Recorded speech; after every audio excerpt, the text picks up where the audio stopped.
अस्सलाम वालेकुम नाज़रीन, क्लोए सुबह न्यूज़ में खुश आमदीद। भीख मांगना हमारे माशरे का एक बदतरीन अलमिया है जो कि एक बदनुमा दाग की तरह हमारे माथे का कलंक बन चुका है। शहर हो या दही इलाके, बस स्टैंड हो या खरीदो फरोख्त की मार्केट, हर जगह आपको भीख मांगने वाले नज़र आएंगे। और इस ग्रोह ने खुद को इस कदर मजबूत कर लिया है कि रियासती अदारे भी इनके खिलाफ कार्रवाई करने से गुरेज करते हैं। आमदन के इस आसान ज़राए ने बच्चों के अगवा, जिनसी और जिस्मानी तशद्दुद और दीगर कई सारे जराइम को परवान चढ़ा रखा है। इस सारे अमल में रियासती अदारों, सिविल सोसाइटी और बाहसीयत शहरी हमारा क्या किरदार है, आज के प्रोग्राम में हम इस मौजू पे बात करेंगे। हमारे साथ स्टूडियो में मौजूद हैं वकास आबद एडवोकेट। इनसे जानते हैं कि इनकी क्या वजूहात हैं और माशरे पर इनके क्या असरात होते हैं। बहुत शुक्रिया मिस किरण, बड़ा अहम टॉपिक आपने चुना। भीख मांगना जो है वाकई सरतान की तरह हमारे माशरे की जड़ों को खोखला कर रहा है। छोटे छोटे बच्चों को नशावर अद्वियात खिला के जो सरगर्म गिरोह हैं वो बच्चों से भीख मंगवाते हैं। बच्चों के अगवा का एक जो सिलसिला है, इसके पीछे भी यही माफिया सरगर्म होता है। ये छोटे बच्चों को अगवा कर लेते हैं, उनको नशावर अद्वियात खिला के उनसे भीख मंगवाते हैं, बच्चों के जिस्म के अज़ा काट देते हैं, उनकी हालत इस तरह बिगाड़ देते हैं कि लोग तरस खा के बच्चों को भीख देने पे मजबूर हो जाए। तो ये मैं समझता हूँ कि बहुत ही ख़तरनाक सूरत हाल इख्तियार करता जा रहा है ये सारे का सारा अमल। इसमें अगर हम अपने पाकिस्तान को देखें तो पाकिस्तान के तमाम बड़े छोटे शहर, तमाम मार्केट्स, बस स्टैंड, जितने भी कारोबारी मराकज़ हैं, कचहरियाँ, कोर्ट्स, हर जगह पे आपको ये भीख मांगने वाले जो लोग हैं ये बड़े सरगर्म नज़र आते हैं। फिर देखिए कि इस कदर ये मुनज़्ज़म है कि अगर इनके खिलाफ रियासती इदारे कार्रवाई करने लगे तो बड़ी बड़ी सिफारिशें इनके पीछे आने के लिए हो जाती हैं। और छोटे छोटे बच्चे जो हैं इस सारे अमल में इन्वॉल्व हैं। अब बच्चों का जो फ्यूचर है वो इससे एक्सप्लॉइट हो जाता है, बच्चों की ज़िंदगियाँ तबाह करके रख दी हैं इन लोगों ने। तो इसको रोकने के लिए कोई कानून मौजूद है पाकिस्तान में? हम अगर पंजाब प्रोविंस के कॉन्टेक्स्ट में देखें तो हमें ये चूँकि जो 18th कॉन्स्टिट्यूशनल अमेंडमेंट है उसके बाद ये सूबों का सब्जेक्ट है कि सूबे अपनी अपनी लेजिस्लेशन करें। पंजाब ने अभी तक इस पर कोई लेजिस्लेशन नहीं की। यही वजह है कि आपको पंजाब के हर जगहों पे हर मार्केट में भीख मांगने वाला माफिया बड़ा एक्टिव नज़र आता है। तो इस पे अभी इस तरह की कोई जी वकास साहब, अभी आपने बात की कि इनके पीछे कोई सिफारिश होती है। इनके कॉन्टेक्स्ट इतने हाई हैं कि वो पुलिस तक आके इनकी सिफारिश करते हैं, क्या उनको रोकने वाला कोई नहीं है? असल में एक तो ये है कि बड़े शहरों में बाकायदा एक बिज़नेस है जिसके पीछे बड़े मजबूत लोग इसमें शामिल होते हैं, क्योंकि ये थोड़े पैसे नहीं कमाते, बहुत ज़्यादा जो है ना इनकी आमदन के ज़राए बहुत ज़्यादा हैं। ये इतना पैसा कमाते हैं कि इन बड़े बड़े लोगों के इन्होंने साथ शामिल किया होता है, अपने कॉन्टेक्ट्स डेवलप किए होते हैं। ये पूरा एक ठेकेदारी निज़ाम है, इन्होंने अपने इलाके बांटे हुए हैं। तो ये अपने अपने इलाकों में बड़े मुनज़्ज़म होके जब भीख मांगते हैं तो पैसे जो कमाते हैं ये बिल्कुल हिस्से देते हैं। ऐसी सूरत हाल हमें नज़र आती है कि इनके पीछे इसीलिए सिफारिशें आती हैं, और ये अगर इनको पुलिस इनके अलावा ऑपरेशन करे भी तो ये बड़ी जल्दी छूट के फिर वही। तो सर इस सारे मामलात के हमारे माशरे पे क्या असरात हो रहे हैं? देखिए मुआशरे पे तो बहुत बुरे और गहरे असरात हैं। अब जिन बच्चों को भीख मांगने के इस अमल में इन्वॉल्व किया जाता है वो बच्चा जो है वो तालीम के हक से महरूम हो गया, उसकी सेहत नाम की कोई चीज़ ही नहीं रहती, ज़िंदगी जो है उसकी मफलूज होकर रह जाती है।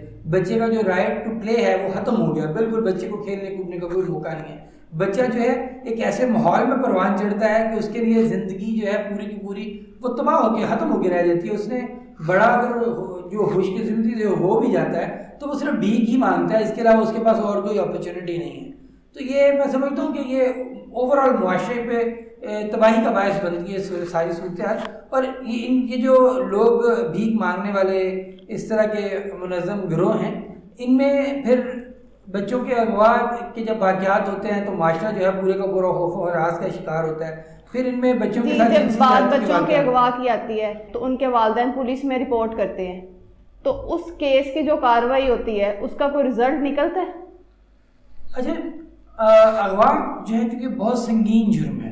जब किसी बच्चे के अगवा का वाक़या रूनुमा होता है तो आज से अगर 5-7 साल पहले देखें तो इतना ज़्यादा शोर नहीं हमें सुनाई देता था। अब तो इधर से कोई खुदा न खास्ता ऐसा इंसिडेंट होता है, साथ ही मीडिया एक्टिव हो जाता है, सोशल मीडिया एक्टिव हो जाता है, लॉ एनफोर्समेंट एजेंसीज एक्टिव हो जाती हैं, तो रिकवरी भी हो जाती है, लेकिन وہ بعض اوقات نہیں بھی ہوتی ریکوری. جی بچوں کے اغوا کا سلسلہ وہ تیزی سے بڑھ رہا ہے، یہ نہ صرف ریاست کے لیے بلکہ ہمارے لیے بھی قابل شرم بات ہے. جی بالکل، دیکھیے نا یہ ہم سب کے لیے قابل افسوس بھی ہے، قابل شرم بھی ہے کہ ہمیں جو بیکاری مافیا ہے ان کو ڈسکریج کرنے کی ضرورت ہے. ہم اگر ان کو پیسے دیں گے تو یہ ان کو اور زیادہ تقویت ملتی ہے. تو بھیک مانگنے کے اس سلسلے میں کیا آپ کو لگتا ہے کہ بے روزگاری بھی ایک وجہ ہے؟ بے روزگاری نہیں، ایسی کوئی بات. دیکھیں بے روزگاری جو ہے نا، اگر کسی نے کام کیونکہ لوگ ایکسکیوزز دیتے ہیں نا کہ ہمارے پاس کوئی جاب نہیں ہے، ریاست ہمیں کوئی ایسی فیسلٹی پرووائڈ نہیں کر رہی تو ہم کیا کریں گے. یہ صرف ہڈ حرامی ہے، میں سمجھتا ہوں ایسی کوئی بات نہیں ہے. دیکھیں نا جس بندے کو 4 گھنٹے بھیک مانگنے کے بعد 1000-2000 روپے اکٹھے ہو جاتے ہیں، 4000 اکٹھے ہو جاتے ہیں، اس کو کیا ضرورت ہے جو مزدوری کرنے کی. اصل میں چونکہ یہ آسان ذریعہ معاش ہے، اس لیے یہ جو اس کام پہ لگے ہوئے ہیں، جنہوں نے اس کو سمجھ لیا ہے، وہ صرف یہی کام کرتے ہیں اور وہ مزدوری کرتے نہیں ہیں. کام مارکیٹ میں موجود ہے، کام کرنے والوں کو کام مل جاتا ہے. اب ان کو دیکھیں نا، نہ تو کوئی آٹا خریدنا پڑتا ہے، نہ کپڑے خریدنے پڑتے ہیں، نہ ان کو ہنڈیاں پکانی پڑتی ہے، نہ ان کو بچوں کے لیے کوئی تعلیم کا کوئی خرچہ، نہ کوئی صحت کا خرچہ. سارا کچھ مفت میں اور پیسے جو ہیں وافر مقدار میں ان کو اکٹھے ہو رہے ہیں. تو یہ ایسی صورتحال میں تو پھر دیکھیں نا معاشرہ، ہم سب اس میں برابر کے ذمہ دار ہیں.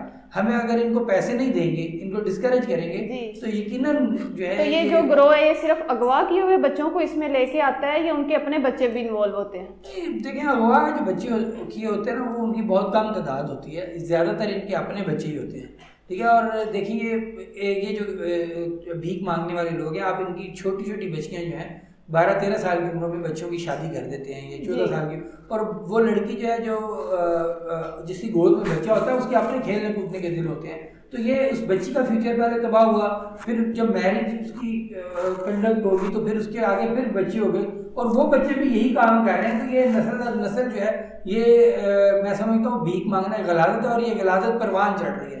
تو ایک تو اس سلسلے میں ریاست کی ذمہ داری کیا ہے کہ وہ کیا کرے؟ ایک ہمارا جو ارلی میرجز والا لا ہے، میں سمجھتا ہوں کہ اس کے اوپر سختی سے مانیٹرنگ میکانزم ہو. کوئی بھی جو قانون کے خلاف اگر شادی ہوتی ہے چھوٹی عمر میں تو اس پہ کارروائی ہو. دوسری بات یہ ہے کہ بھیک مانگنے والے جو گروہ ہیں ان کے خلاف کارروائی کرنے کے لیے جیسے سوشل ویلفیئر ڈپارٹمنٹ نے پیچھے کارروائی کی، بہت سارے بیکاریوں کو گرفتار کیا. تو گرفتاریوں کا عمل تیز کیا جائے تاکہ جو ہے نا بیکاریوں کو گرفتار کر کے. سر گرفتار تو وہ ہو جائیں گے، وہاں سے نکلنے کے بعد پھر وہ اسی لائن پہ چلتے ہیں. جی بات یہ ہے کہ جب تک ریاست قانون سازی نہیں کرتی اور قانون سازی کے عمل میں سخت سزائیں انٹروڈیوس نہیں کروائی جاتی، سخت زیادہ سے زیادہ جرمانے نہیں ان پہ عائد کیے جاتے، تو یہ مافیا جو ہے یہ کنٹرول نہیں کیا جا سکتا. جی ناظرین، آپ نے دیکھا کہ جو بھیک مانگنے کا سلسلہ ہے وہ ہمارے معاشرے کو کس قدر متاثر کر رہا ہے. اس سب کو روکنے کے لیے ہمیں بطور شہری بھی اپنی ذمہ داری کو ادا کرنا ہوگا. پھر ملیں گے آپ سے ایک نئے پروگرام کے ساتھ، تب تک اپنا خیال رکھیے گا. اللہ حافظ.